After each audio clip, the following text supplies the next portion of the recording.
mpdrcontractors.com. Developed to connect, promote, and advance the PDR industry. Start your membership today. Feel the difference with CBD Direct Oils. CBD oils may have the health benefits for your aches and pains. Welcome to another episode of PDR Tool Time. I'm your host, Daniel Grom, along with John Renstrom. This week, we're talking about John's back on the Hail Trail. What's it like and what tools is he buying? And we're going to get into a little bit of MPDR, motorcycle paintless dent removal, because he bought a tank vise. So we'll get into that a little bit. It's just me and John today. The boys had a big weekend over at Anson, and we'll talk a little bit about that. Hey, John, how are you? I'm doing great, Daniel. Doing really good. So, yeah. All right. So today we're recording episode number 220. Man, time flies. I know. Seems like just a little while ago we were doing 200. I know. So. Did you feel a little left out? Because Hudson and Vince were down there at Anson. I was missing the bacon burn ends personally, but yeah, I miss the camaraderie of being down there, man. Everybody all together. I mean, it is just great sharing ideas, talking about, grabbing tools off the wall and Anson and pounding on a hood and trying something out. And they had over 100 people show up, which in this environment, awesome. Which is friggin' amazing. I was talking to Vince this morning, and they had a shaky start because the power went out first thing in the morning. And then they had a tent all set up, and that split in two and fell in front of the entrance. So they got there to open up, and it was a mess that they had to scramble. Fortunately, at 9:45, the power came back on and saved the day. But it sounded like it was probably panic time for everybody there. What are we going to do? That's all good fun. At least there's a lot of people. I'm glad it's great turnout for it. My wife and I talked about trying to go down to it. It just wasn't logistically going to work for us. Yeah, but me too. Yeah, it's always a great time. And then, it's a lot more intimate setting than most of the big shows. So the tool vendors that are there, you really get to see and talk and hear about some ideas and then purpose behind certain tool builds. It's always a great way to really see what all Anson carries and talk with Chris and Biggs too, because when they're out there on the trail, a lot of people don't realize how much stuff they carry in those vans, and those vans are loaded. Oh yeah. So. Yeah. And they're always great to talk to because you get a sense of what it's like out there, what's selling, what's hot, things like that. So it's always good to talk to them. And I just miss going to Texas. I really enjoy going there. It's always fun. If you guys have never been, plan on it next year. And next year they should have the new shop open, and that's going to be huge. So. It's going to be big. That'll be a great facility. Yeah, I can't wait for that. And speaking of Anson, now I made a post about this. I've been working over the tequila ice, which is people have been mistakenly calling it their cold glue, but it's the hot glue for cool weather, and it's called tequila ice. Yeah. And if you don't want to hear Craig sing "Ice Ice Baby," make sure you call it tequila ice, not tequila cold. Gotcha. Well, that's funny you say that because I've been using it too. I've been getting huge temperature swings here. It's been really strange.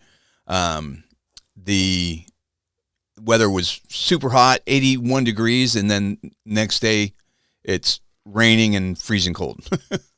Oh wow. So I got to break that out for the first time, and I was really, really impressed. I don't know about you. Yeah. And I thought, well, it's going to be a fluke. I've always had my 3 glue guns where I've had a weaker glue, and then hog glue, and then root beer.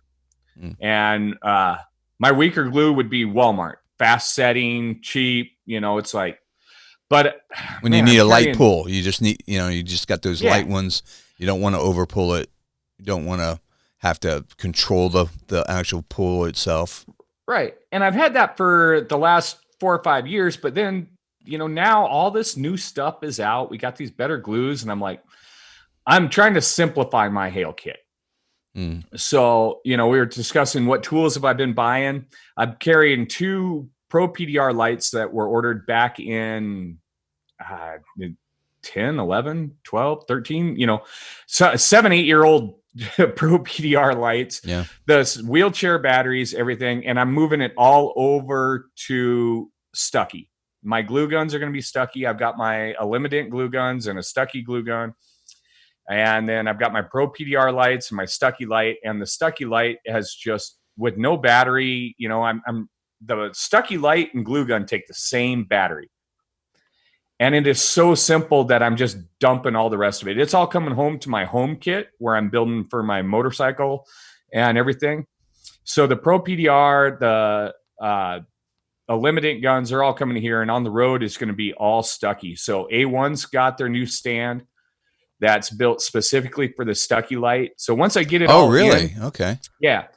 Once I get it all in, I'll get a lot of video and photos of the stand and what's different between it and the first generation stand that I have. Do you already have the stand? No. Okay. Everything's still in transit. It's all been on order. Okay. And what's different about their stand? Are they having, because his light with that battery, it's got to be, I don't know what it weighs, but it's got to be heavier, right? Yeah, it's heavier than your traditional light head, and I mounted mine when I first got it on an old A1 TS1 stand, which was a very heavy base stand, and that was something when Pro PDR come out with their aluminum bases and their aluminum stands, it just blew this thing out of the water for lightweightness. All right. This stand base, the TS1 is a heavy base. Well, it worked great with my Stucky light, and I have the extended boom from Pro PDR on there, along with the Never Loose. So by the time you add the extendable boom, the Never Loose, the Stucky light head with the battery into it, you got a pretty heavy light head itself. Mm-hmm. Well, this TS1 stand, I don't need any counterweight. So even when this thing's all put together, it is lighter as a finished whole unit than my Pro PDR aluminum with a wheelchair battery. Just the entire assembly. Well, what they did was they went back at A1 and they moved the mounting post back further on this TS1 stand. Okay. So your leverage point of the legs are much longer to handle the heavier weight of this head. So once I get it in, I'll get some videos and photos of it all put together and how it works and a side-by-side comparison of my 2 stands and 2 lights. Perfect. There you go. Yeah, that sounds like a good setup. Now, do you, so you got the Stucky light, Never Loose. But anyhow, how this ties back to the glue, because we were talking about the tequila ice glue. Oh, okay. I'm ditching the Walmart glue 100% for good good, finally. And the reason being is I figured out using Glexo properly, I'm doing my lightweight pulls that Walmart didn't over pull on, that you would have a tendency to over pull with, say, Hog or any of the other better glues. Yeah. I'm now using Glexo for all of that. And then my tequila ice, because right now all of our shops, it's still pretty cool up here. All of our shops are only heated to 65 degrees. And the tequila ice is doing all the serious hard damage without me having to go in and heat everything up. That's awesome. So, yeah, the Glexo, I have to say, I got their new hail tabs, which I highly recommend those. I'm using those more and more, mainly as a finishing kind of tool. When you've got a light dent or a shallow dent, and you work in it and it looks really good, and then you get way back and you look at it and you can see there's just a little bit of low there, and you go in there with that and pull it, and it works great. Now, do you have those set up on a dedicated slide hammer? I do have one. I have my Kiwi as my dedicated Glexo. Now that's the big, like the 5-pound slide hammer, right? Yeah, it's a big heavy one, and it has a distinctive snap to it when you pull it. It doesn't have a spring at the end. It has 2 concave washers that give a little bit of spring, but there's also the snap that goes with it, and it seems to be the perfect setup for that. In our testing and our playing around here, one of the things that we found with the Glexo is that hard snap of the slide weight hitting the handle on the end of the slide hammer seems to be the big difference. Yeah, it does. And then the Glexo, the Hale one comes with, and I didn't know this because I didn't unwrap it until Vince told me, it comes with gray glue, which is for higher temperatures. So your regular Glexo starts to get gooey. That's when we talk about warming, literally only mean warm on the black Glexo. A lot of you guys have gone out there and you try to oven bake it with your torch and get it up to 200 or 300 degrees, and that'll actually ruin the chemical makeup of that black. It starts to break it down. Yep, and that's where the gray is for that hot weather. When I say warm, I'm talking I flash the panel, get the humidity off. Basically, that is it. It's like a tenth of a second that my torch touches the black Glexo. Most of the time, the heat of my hand mounting it back into a sharp point is more than enough to warm up the Glexo. I personally, I have all my heat guns on a stand. I have two. I have one that I used an old light stand from Ultra, and so it's got a long boom on it. And then I put a little bit of I think I used the what you gonna call it, grip. The Get a Grip? Get a Grip. And it holds my my heat gun. But what my thinking with all that is, when I'm heating up the panel, I'm heating up a larger portion of the panel so it cools down slower.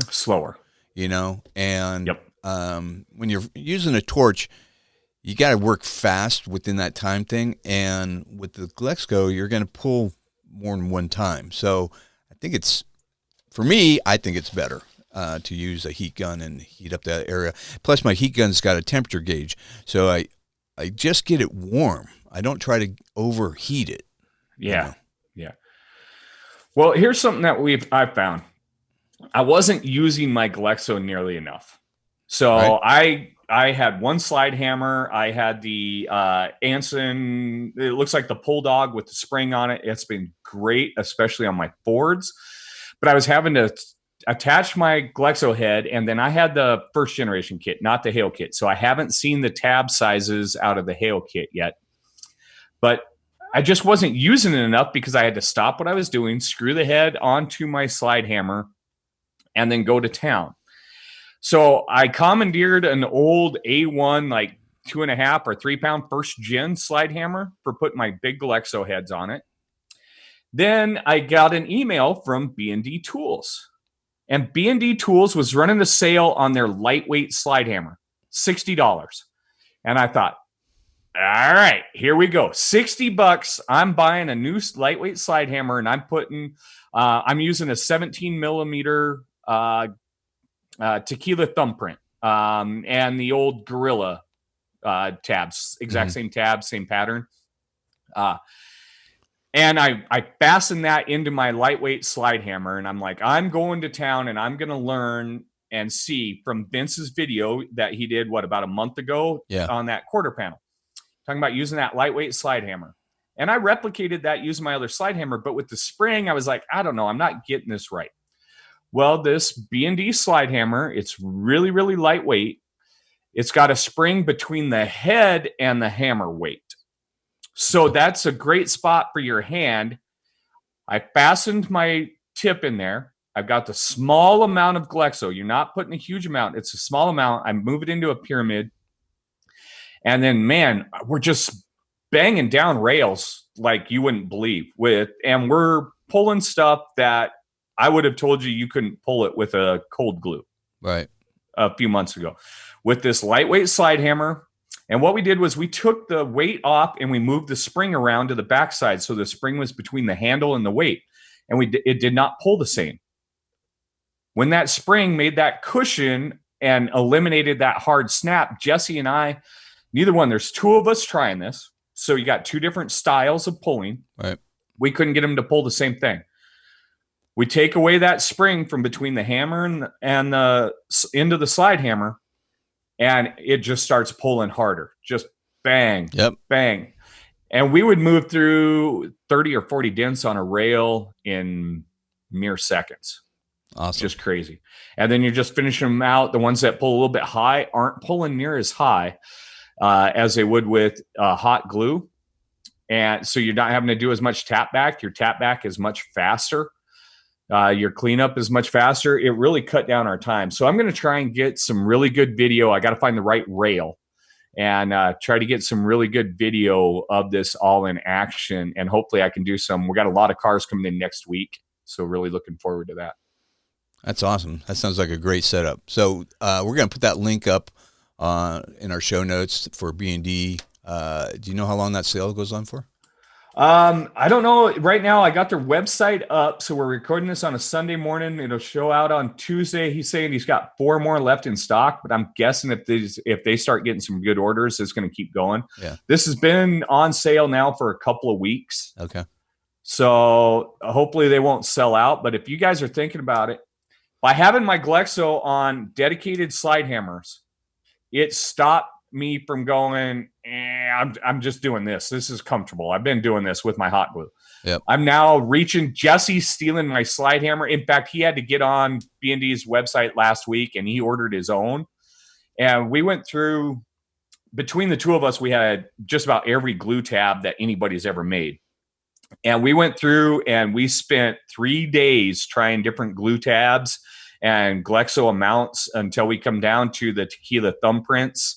And I had a long conversation with Craig at Anson, and he said the tequila thumbprint in about that 17 millimeter and the same size in the Atlas are what most people are having the best luck with. Now, the thing that, I love dedicated tools to fit a purpose. That's right. The kind of guy I am. And there's one thing I like about the Hail set from Glexo is that they can lock in, and then you have different sizes so you can switch easily, but you're always locking it in so it doesn't fall off. And with your system, you have to hot glue it in. Is that what you're doing? Oh, there's a bit of Bubba rigging in there. There's no doubt about that. My tip is glued into this slide hammer. Yeah. So you can't change out sizes. And I want to get a hold of one of those. Yeah. Can you, when you get a chance, can you measure some of those tip sizes out of that Hail kit? Yeah. And let me know what size those are. And I'm gonna get a hold of one of the Hail kits here pretty soon. Yeah, and it's worth go it. to town and compare those tips. Plus you get the other glue, the gray glue, which is worth having as well. Yeah, especially for you guys down south. And Daniel, as your summer comes into play where you're at, you're gonna catch some pretty good temps. Yeah, we already have. It's just been a weird month for weather, for sure. Yeah. Heck, they're calling for 90 degrees up here in South Dakota and Wyoming on Tuesday, man. That's way too early. I'm ice cream tone, man. I'm going to melt in that. Right. But so what's it like getting back into the swing of things? So you told me earlier you spent quite a bit of money on some tools. I've been pouring up. So we're doing 2 things. I'm back into the Hail, and I've been talking with you guys for a long time on tools. For the last 15 months that I was buried in MTRX, all I've got to do is window lick, and it wasn't near as fun as you guys getting tools. And it's a lot better for us to have you back in, for sure. So I'm loving fixing cars. Personally, I'm much happier. My stress level has dropped tremendously. I'm not a computer guy. I'm a car guy. So I love fixing cars. And so we're putting in 2 different divisions. I've got my Hail company that's always existed since 2008. You guys have seen my new logo. And then we're putting in a whole motorcycle division. And that's where we've got a dedicated stall here at my house. I've ordered all the motorcycle tools, but for my Hail stuff, I've ordered. We talked last week about my huge roof dent that we were doing, but I've got the tequila pick set, the pivot pick set. Now those take that. They've got the ball on the end of those, and they're set to handle that R4 cherry cap. Yep. But also the pivot tips go onto that. Yeah. And for me, those were the 60-degree angle on those rods, and those I was killing inside side panels on monster sharp hail dents. And I'm talking the big ones that you're charging, you know, whether they're double oversized or you're going all the way into a price dent with them. The trouble was my sharp tips were great for finishing it, but trying to get something to get under it decent timely and get it up. And that's the pivot picks really made a difference in that. And I've got I think the 30-inch and the 36-inch, and those are killing it. I've ordered the whale tails from Blim. Everybody's been bragging about how strong they are, and they're the only things that seems to dethrone the Dentcraft whale tails. They're fantastic. I love them. And because I also purchased all the motorcycle tools, the stand. I mean, I had to take a little hiatus here from some of my tool buying, but next on my list is the Dent Stuff collapsible hail rod. Dent Stuff. Oh, you mean they're carbon fiber collapsible? Collapse within itself. Not take apart. Not take apart like the Carbon Tech. Yeah, I still have my Carbon Tech. I have both those and absolutely love them. Especially the smaller ones, because the smaller one, you can fish into some smaller holes and narrow places that you can't with a Carbon Tech rod. And I tend to use that one quite a bit, especially in truck beds. Like if you get into some of the truck beds that you only have a small opening and you can't put anything else but their rod in there. The only downside of their rod is their collar system and hooking up on like wherever your leverage point. Sometimes you'll pull it back and you'll hit that collar. Yeah. And it's kind of annoying, but that's really the only downside of it. And that's the downside with any form of a collapsible rod is you have to have that collar. I mean, even my Carbon Tech rods, I'll catch the buttons, especially on like a Chevy box side. I'll hook the button right there on the taillight opening where I've got the rod sliding.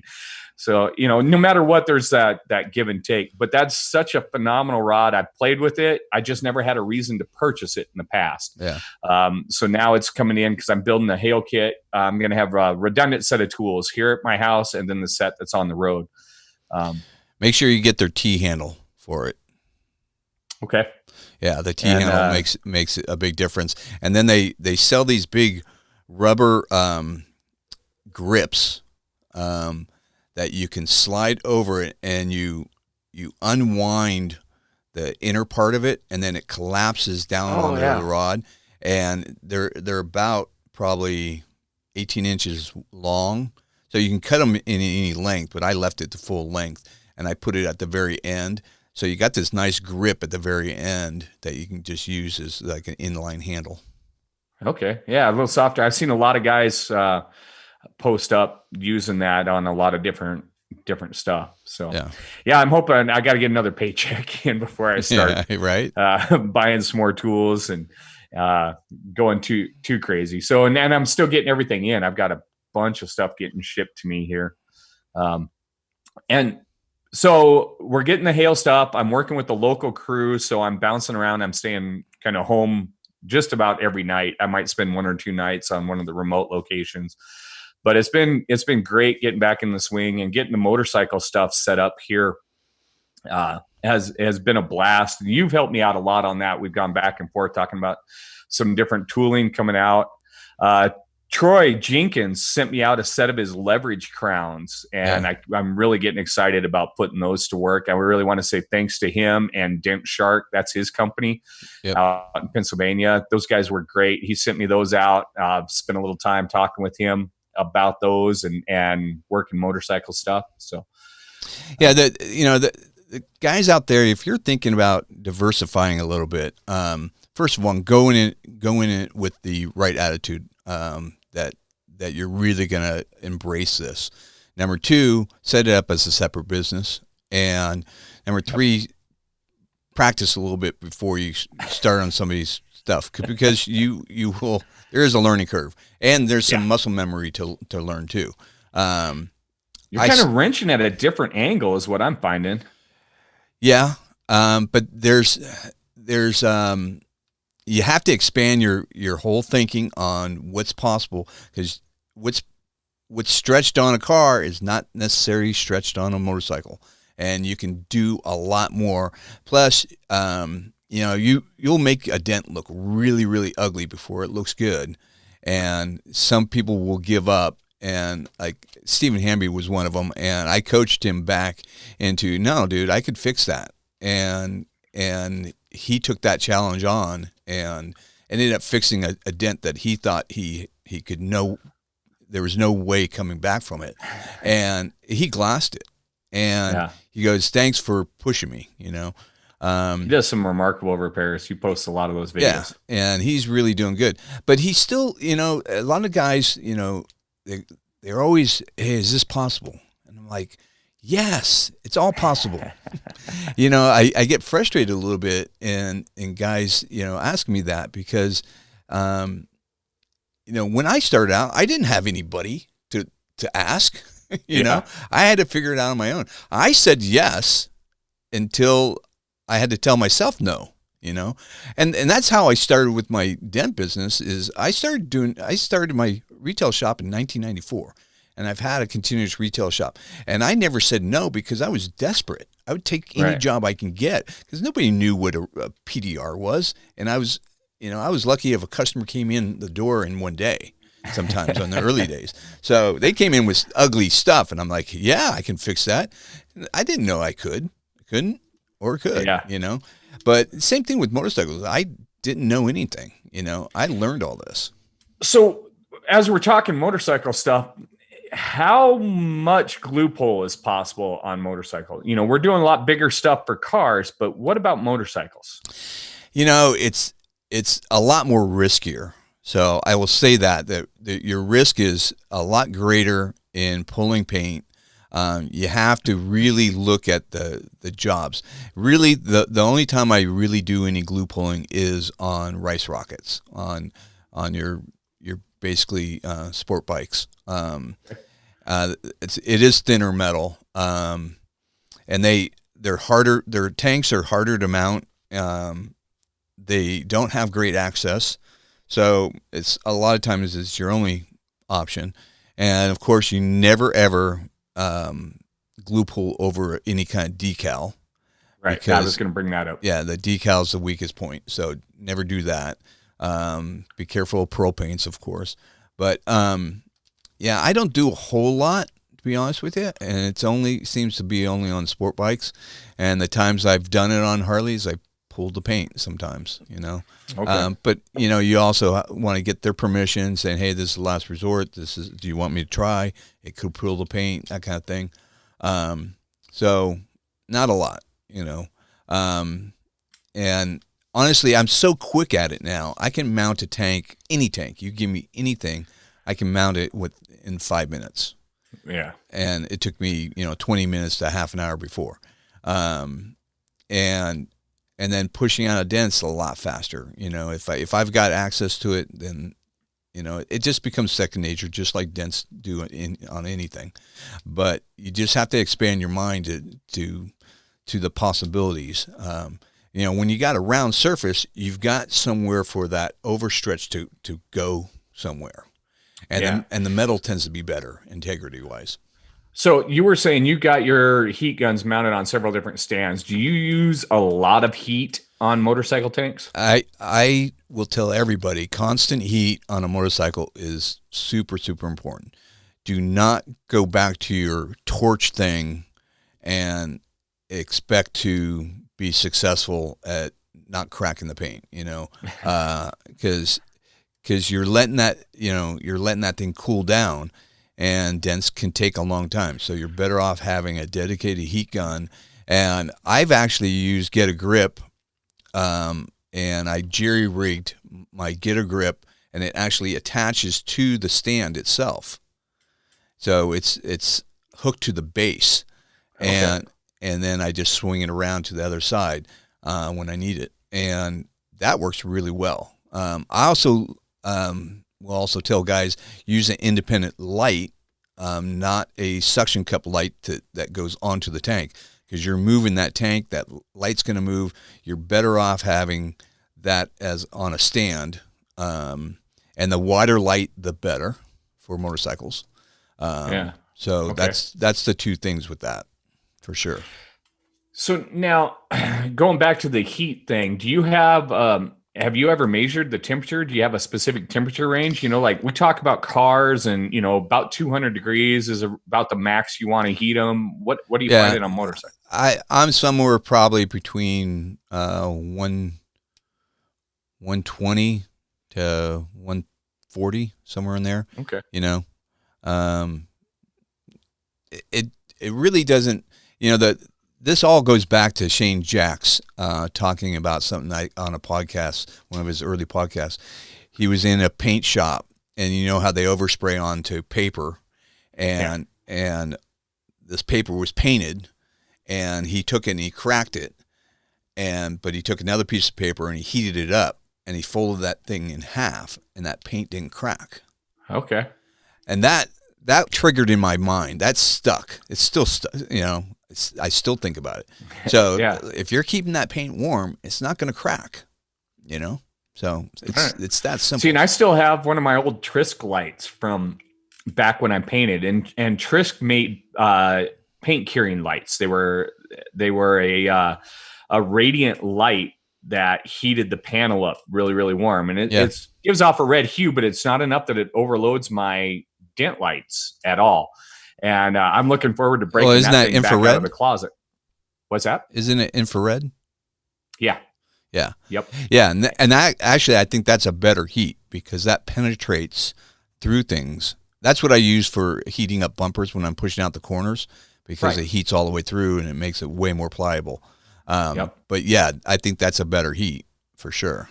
So yeah, I'm looking forward to breaking that thing out of the closet and getting that on some tanks and I'm expanding a few things. I'm going to hopefully have some big damage stuff. But I moved storms, I moved locations. So I'm not going to have as access to the giant damage as much as I normally did over in Wyoming. Now I'm still gearing up. Okay. So let's go get the floor jack that you and I have discussed. Yeah. So let's talk about tips. So the tip that I use the most is the hard vinyl from Ultra, the caps that go on there. Yeah. Because they're so hard and dense, they're the only things I found that will last on a motorcycle. Otherwise, you push through everything else. Right? Everything, yeah. Cherry tips, too soft, you'll go through 100 of those. And then I wrap it with Tessa tape to give it traction, and it makes that cap last even longer. So that's number one tip that I use, probably on 80% of my pushes. All right, so I'm going to need to get me some Tessa tape. I'm taking notes, guys. I don't know about you guys out there in Dentland, but I'm taking some notes. I need me some Tessa tape. What? You don't have Tessa tape? No. You should have that in stock at all times. Anyway, never ever needed, between all my plastic, aluminum tips and soft rubber tips. As a hail guy, I've never needed Tessa tape. What I like about it is the traction.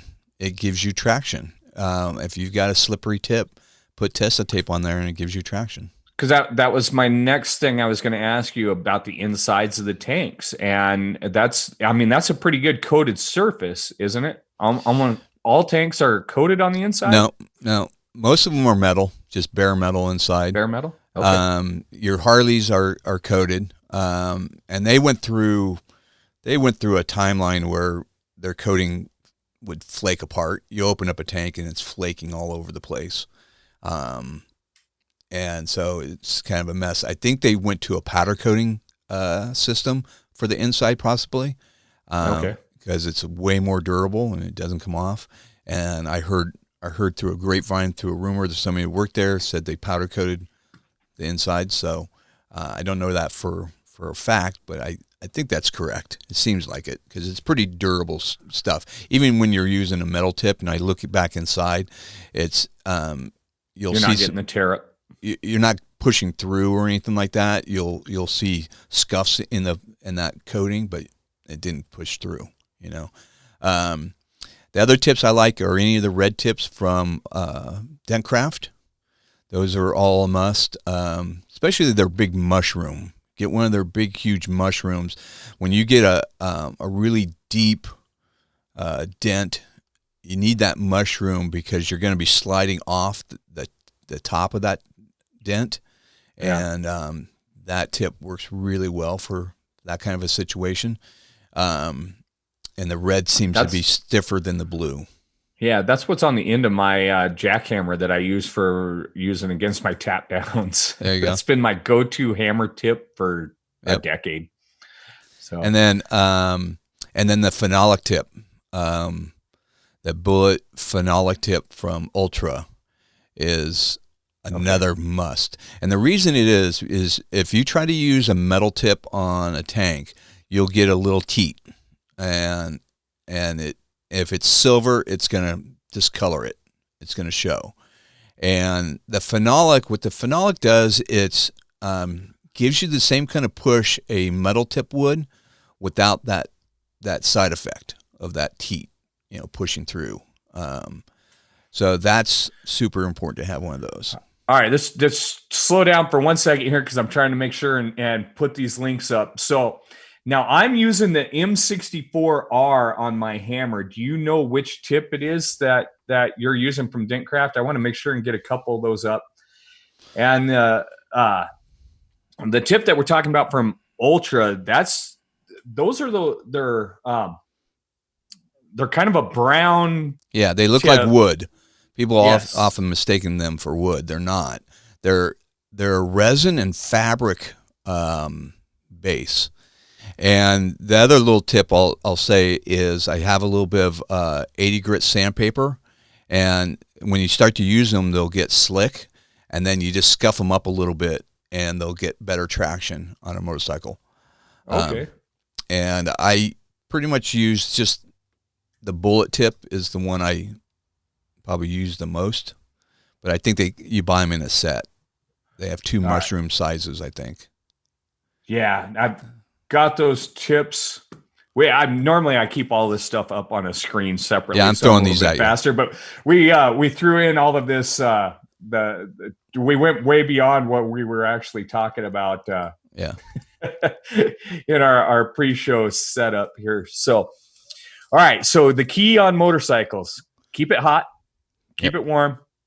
Good tips with quality traction. So get you some Tessa tape. And some proper tips.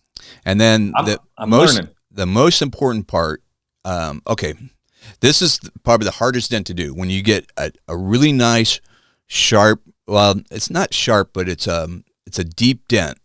And you get in on the tank and you get on the tip of that, and your tool's going to slide off because you're on top of a mountain, basically, if you think about it. And guys go, I can't, my tool keeps slipping off. I can't even get a good push on it. That's when I go to that red mushroom tip from Dentcraft.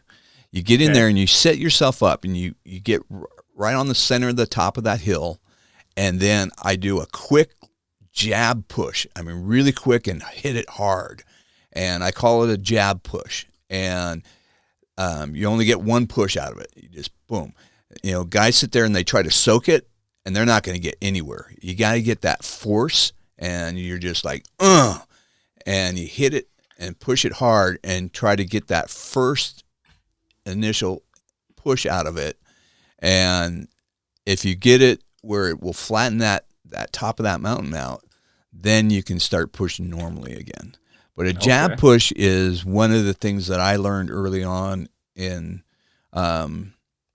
motorcycles, that it's a technique that works extremely well. And then I started using it on some of your harder metals, your high strength steel metal, and if on a car or truck or something like that, if I've got a hard dent that just a soaking push isn't going to do it, you got to get a jab to get it to move. So really, really important. Sort of doing a semi-shock with it, only using that soft tip. And to get that initial meat out and give that dent that first big nut shot and soften it up just a little bit. Yep. Because that's the toughest dent. You'll get those a lot of times from signal lights, and where the handlebars have tank slapped, and that signal light flexes back and it hits it, and it makes an egg-shaped dent. It's perfect. It's kind of about like the old Jeep fender dent from the mirrors. Yeah. That signal light marker. Yeah. Yeah, it's the same exact thing. Super tough, super hard to do, but super sharp. Yep.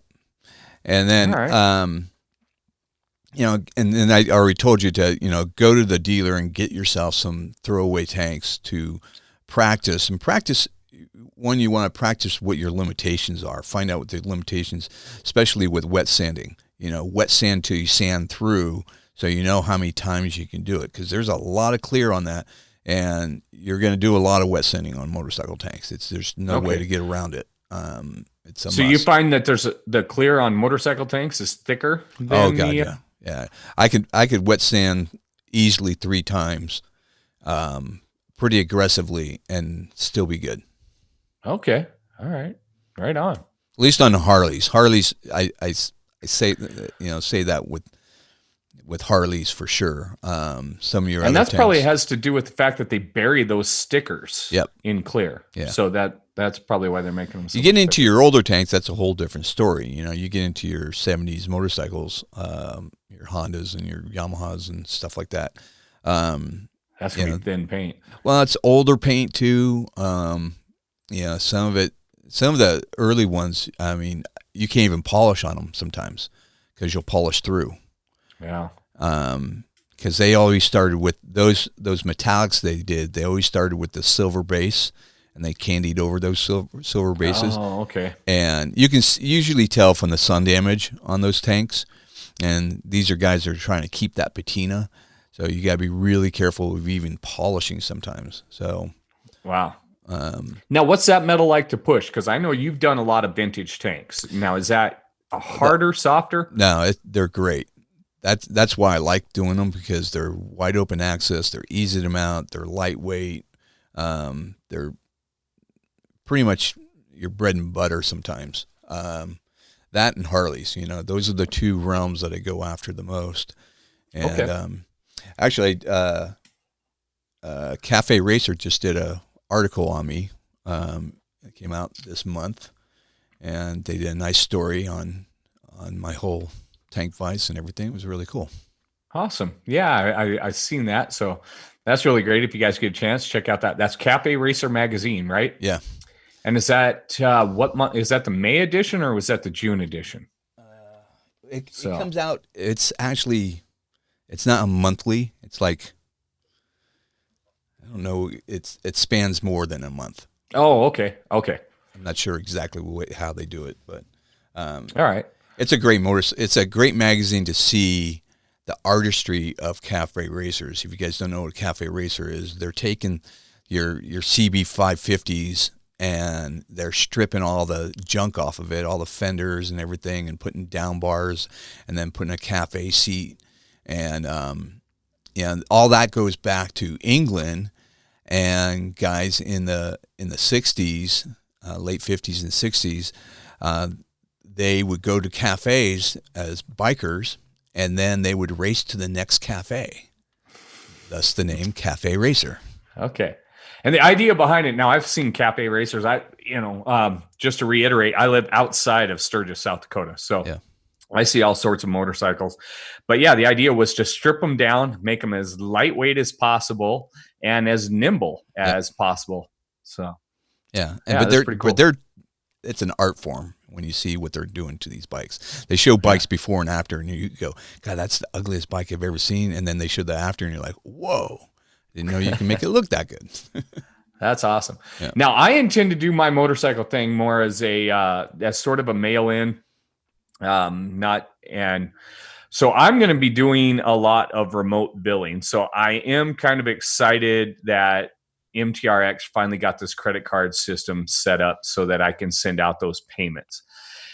When you're sending your payments off, because you've been using a credit card system for quite a while, right, Daniel? Yeah, with my shop, I've been phoning it in, or my office manager Tony, she calls the customer up and gets the credit card info and just runs it that way. Yeah. But I'm excited about it too. I was one of the first ones to sign up, and because there's those rare moments I'm out or I need to take a credit card, or maybe sometimes even our system can go down, and this way I have a backup, that I can run over my cell phone. Now, how are you finding it for convenience? I know you're using it. I'm going to down the road, but give us some feedback. Well, I haven't actually had a chance to use it yet. I haven't had enough customers, unfortunately, to even get the opportunity yet. But I'm all signed up and raring to go. I'm waiting for it. I need to buy the card reader because they're a 3-tier system on the charges, and the lowest tier is if you have the card reader. So I need to order the card reader. So I'm charged a little bit less, but it starts off, I think, at 2.78, I think, and then it goes up to 3.25, somewhere around there. Let me get it opened up here, and I was making notes. So, yeah. So depending on how you charge it, is what your rate is. So if you have the card reader, that's the cheapest way to go. Right. And that's the way it is for Stripe and all the other systems here. Yeah. And that's through Stripe, right? Yeah. Yeah. So yeah, they're running it all through Stripe, and then Square, Intuit. If you have got the card reader, it's always cheaper. Yeah. Than if you're inputting it. So it looks like I'm not finding the rates. I got to go a little deeper into it, but that's what if memory serves me right, that's what it was. Yeah, and that sounds correct from when I read it. Yeah.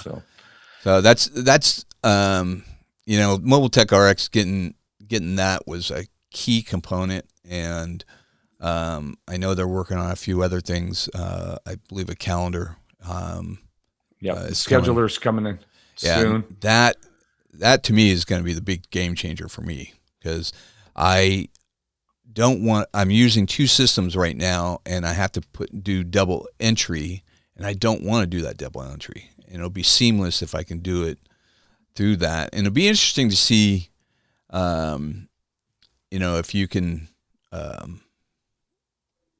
set reminders. The reminders is another big thing. I think so, because that's something that was talked about a lot as people were putting in schedulers. So I'm really hoping, not working with them anymore, for those of you who haven't heard.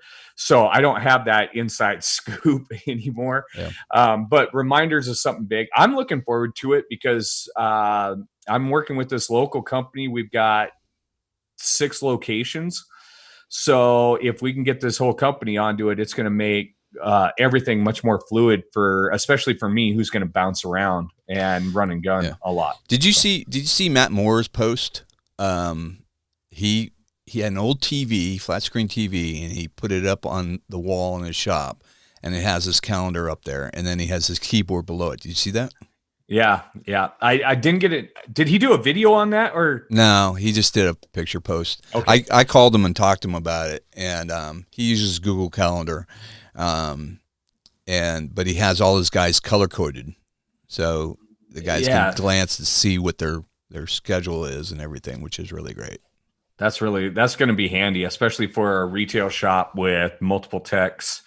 Because that's where I want Mobile Tech RX to go someday. Is I would love to have a big screen, and then like a customer comes in, the work order will go up on the screen, and I'd be able to see it along maybe a split screen with the calendar on one side and then my work orders on the other side, so I can see what's been dropped off, what's come in, and what's on the schedule. And then I know, hey, that customer didn't show up yet, and I can go into alerts and send that customer an alert. That's the other big thing with Mobile Tech RX is alerts. I don't know if you're using that yet, but I'm using the heck out of it. So I created a digital business card. Mike Toledo sent me one, and I jumped on it. It's like $70 a year, and you put in all your info. So you can text somebody your digital business card, and it has all your social platforms, and they just import it into their contacts, and you're in their contacts. Super simple. And I have that as a text alert. And so every customer, when they're done, I send them that as part of the end of my thank you. But I also have it set up as just, hey, oh, you want my business card? Here, let me text it to you. Oh, that's awesome. That's a great idea. Yeah. That really is. Oh, man. Now I'm going to have to do that, too, for my motorcycle company. But I also have it set up for asking for referrals. And a little tech tip, and I got this from the great Paul Corden. When you're going to ask for a referral, do it in person first. Say, hey, would you mind me sending you a text to my social media to leave me a review?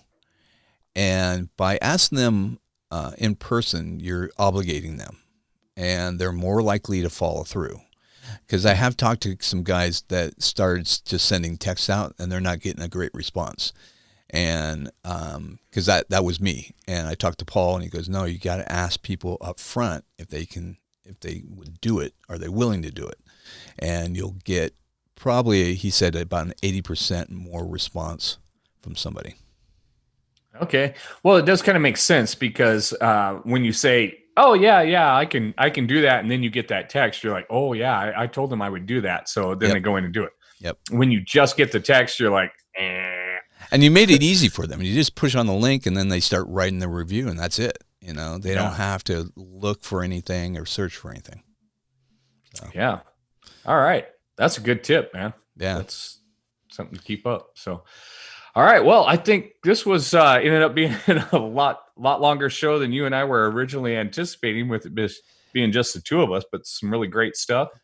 Yeah. And, you know, I can't wait for this thing to be over. The whole COVID thing. I don't know about the rest of you, but looking at PDR Tool Time's Facebook page, and you know, the general consensus is that, hey, we're over this thing. Let's move on.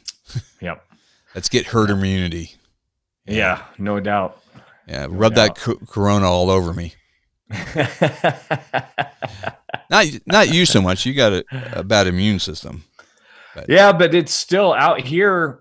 I mean, while the cases make the news just because they're so few and far between, but it's like nothing shut down. I've been doing some house projects, and man, I dread going to the stores because they're so packed. Yeah, right now it's nuts. I just don't want to deal with that many people. So yeah, we're pretty. I mean, everybody out here is over it. Restaurants are packed. Everything is packed up. So people are out and about. Well, I think that leads us to the end of our show. I want to thank everybody for checking us out. Please go and give us a 5-star review. We really appreciate those reviews if you can. And click the subscribe button. That helps us out. Lets us know what our numbers are.